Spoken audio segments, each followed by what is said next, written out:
ಸಚಿವರು ಇದ್ದಾರೆ, ಸಕ್ಕರೆ ಕಬ್ಬು ಬೆಳೆಗಾರ ವಿಚಾರ ಬಗ್ಗೆ, ರೈತರ ಬಗ್ಗೆ ವಿಚಾರ ಮಾಡೋಕ್ಕೆ ಅವ್ರದ್ದು ಆದಂಥ ಒಂದು ಡಿಪಾರ್ಟ್ಮೆಂಟ್ ಸಚಿವರು ಇದ್ದಾರೆ. ಸಂತೋಷ್ ಲಾಡ್ ಅವರು ಅಷ್ಟೊಂದು ಯಾಕೆ ಪ್ರೀತಿ ತೋರಿಸ್ತಾ ಇದ್ದಾರೆ ನೋಡ್ರಿ.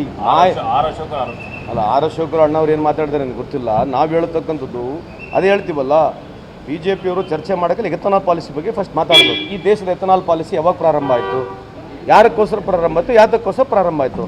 ಶುಗರ್ ಕೇನ್ ಫಾರ್ಮರ್ಸು ಅವರಿಗೆ ಡಿಸ್ಟಿಲರಿ ಪ್ಲಸ್ ಎಥನಾಲ್ ಮಾಡೋಕ್ಕೆ ಬಿಟ್ಟಿದ್ರೆ, ಯಾರು ಎಕ್ಸಿಸ್ಟಿಂಗ್ ಪ್ಲಾಂಟ್ ಇತ್ತು ಅದು ನನ್ನ ಪ್ರಕಾರ, ನಾನು ರಾಂಗ್ ಇರ್ಬೋದು, ನನ್ನ ಪ್ರಕಾರ ಎಲ್ಲರಿಗೂ ಅನುಕೂಲ ಆಗ್ತಿತ್ತು. ಎಥನಾಲ್ ಪ್ರೊಡಕ್ಷನ್ ಜಾಸ್ತಿ ಮಾಡೋಕ್ಕೆ ಹೇಳಿದವರು ಯಾರು ಹೇಳಿದವರು? ಮತ್ತು ಕೇಂದ್ರ ಸರ್ಕಾರ ಎಥನಾಲ್ ಜಾಸ್ತಿ ಮಾಡೋಕ್ಕೆ ಹೇಳಿದ್ಮೇಲೆ ಮತ್ತೆ ಎಥನಾಲ್ ಖರೀದಿ ಮಾಡಬೇಕೆ ಬೇಡ?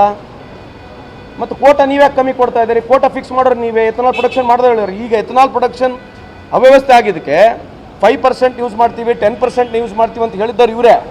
ಇವತ್ತು ಅವರು because they are not able to consume ethanol which IPCL Indian Petroleum ತೊಗೋಬೇಕಾಗಿತ್ತು, ಅವ್ರು ತೊಗೊಳ್ತಾ ಇಲ್ಲ. ಇವತ್ತು ಭಾರತ ಸರ್ಕಾರ ತೊಗೊಳ್ತಿರೋದಕ್ಕೆ ಮತ್ತು ಈ ಪ್ರಾಬ್ಲಮ್ ಇವತ್ತು ರೈತರಿಗೆ ಆಗ್ತಾ ಇರೋದು, ಅದು ಸತ್ಯ ಇದೆಯಲ್ಲ. ಇದ್ರ ಬಗ್ಗೆ ನೀವು ಕೇಳಬೇಕಲ್ಲ BJP ಅವರಿಗೆ. ತಪ್ಪೇನಿದೆ ನಾನು ಹೇಳಿರ್ತಕ್ಕಂಥದ್ದು? ಸುಳ್ಳು ಮಾಹಿತಿ ಏನಿದೆ ಅದರಲ್ಲಿ? ಅಥವಾ ನನ್ನ ಮಾಹಿತಿ ಸುಳ್ಳಿದ್ರೆ ತಪ್ಪು, ಸರಿ ಮಾಹಿತಿ ಕೂಡ ಕೇಳಿ. What was the total production of ethanol in last 10 years back and how much today it is there? Why this so much of increase in ethanol production has happened? It is monitored by whom? Just total ethanol production in India is monitored by whom? ನಾವು ಕೇಳೋದನ್ನು ತಪ್ಪಿದೆ ಅದರಲ್ಲಿ. ಈ ವಿಚಾರವಾಗಿ ಸಂತೋಷ್ ಲಾಡ್ ಅವರು ಬಹಿರಂಗವಾಗಿ ಚರ್ಚೆಗೆ ಸಿದ್ಧಿದ್ದಾರೆ.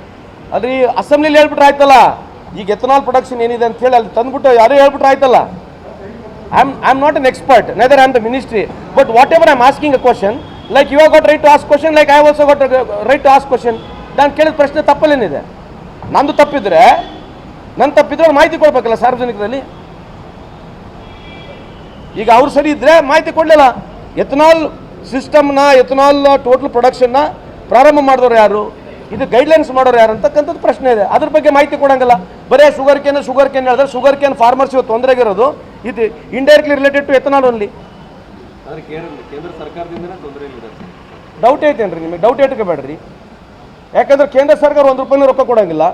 ಇವತ್ತು ನೋಡಿ ಕರ್ನಾಟಕದಲ್ಲಿ ಕಳೆದ 11 ವರ್ಷದಲ್ಲಿ ಅವ್ರದೇ ಸರ್ಕಾರ ಇರಲಿ, ತೊಂದರೆ ಆಗಿದ್ದಾಗ ಯಾವ ರೈತರ ರೊಕ್ಕ ಕೊಟ್ಟಿದ್ದಾರೆ ನನಗೆ ಹೇಳಿ ನೋಡೋಣ.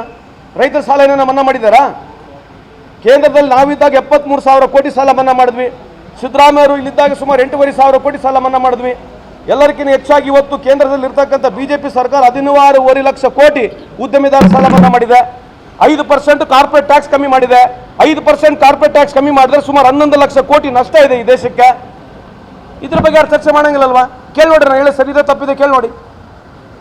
ಇತ್ತೀಚೆಗೆ BJP ಅವರಿಗೆ ರೈತರ ಮೇಲೆ ಬಹಳ ಪ್ರೀತಿ ಉಕ್ಕೇರಿದ್ದಾರೆ. ಅದೇ ಅಲ್ಲಿ ರೈತರು 700 ಜನ ಅಲ್ಲೇ ರೈತರು ಡೆಲ್ಲಿಯಲ್ಲಿ ಆತ್ಮಹತ್ಯೆ ಮಾಡ್ಕೊಂಡ್ರು, ಸೂಸೈಡ್ ಮಾಡ್ಕೊಂಡ್ರು. ಇವ್ರ ಕಾಟದಿಂದ, ಇವ್ರು ಮಾಡಿರ್ತಕ್ಕಂಥ ನಿರ್ಬಂಧದಿಂದ ಬಹಳಷ್ಟು ಜನ ಅಲ್ಲಿ ಜೀವನ ಕಳ್ಕೊಂಡ್ರು.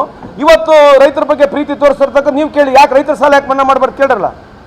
ಕೇಂದ್ರದಲ್ಲಿ 11 ವರ್ಷ ಆಯಿತು, ಯಾಕೆ ರೈತರ ಸಾಲ ಮನ್ನಾ ಮಾಡಿಲ್ಲ ಕೇಳ್ರಿ. ಸರ್, ಈಗ ಧಾರವಾಡದಿಂದ ಬಹಳಷ್ಟು ಜನ ಪ್ರತಿಭಟನೆಕಾರ ಬರ್ತಾರೆ, ಅಂದರೆ ನಿರುದ್ಯೋಗಿಗಳ ಸಂಘ ಅಂತೇಳಿ, ಅದೇ ಜಂಜಿ ಟೈಪ್ ಪ್ರತಿಭಟನೆ ಮಾಡ್ತಿರಲಿ ಅಂತ ಹೇಳ್ತಾರೆ. ಅದ್ರ ಬಗ್ಗೆ ಧಾರವಾಡದಿಂದ ಬಹಳಷ್ಟು ಜನ ಅಲ್ಲ ಬರಲಿ, ಧಾರವಾಡದಿಂದ ಬರ್ತಕ್ಕಂಥದ್ದು ಇಡೀ ಸ್ಟೇಟ್ಲಿಂದ ಅಲ್ಲಿ ಬರ್ತಾ ಇದ್ದಾರೆ. See any sort of protest in political democracy, in democratic country like India, we welcome it.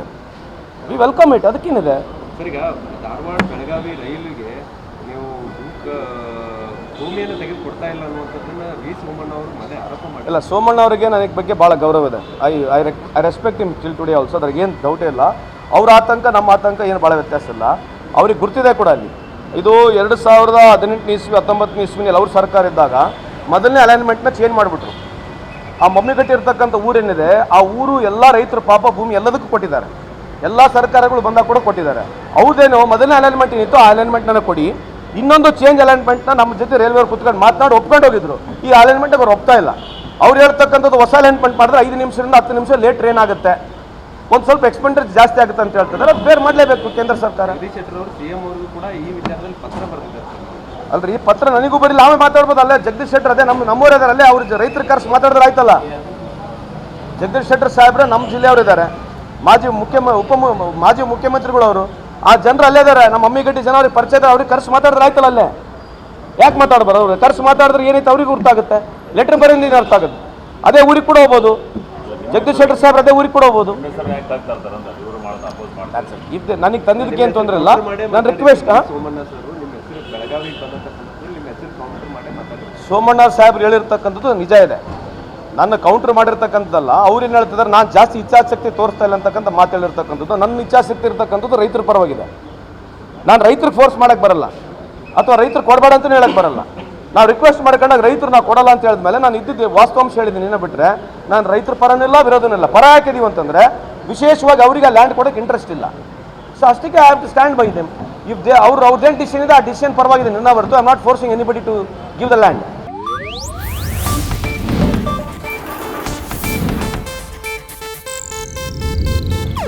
ಇದು ಏಷ್ಯಾನೆಟ್ ನ್ಯೂಸ್ ನೆಟ್ವರ್ಕ್ ಪ್ರಸ್ತುತಿ.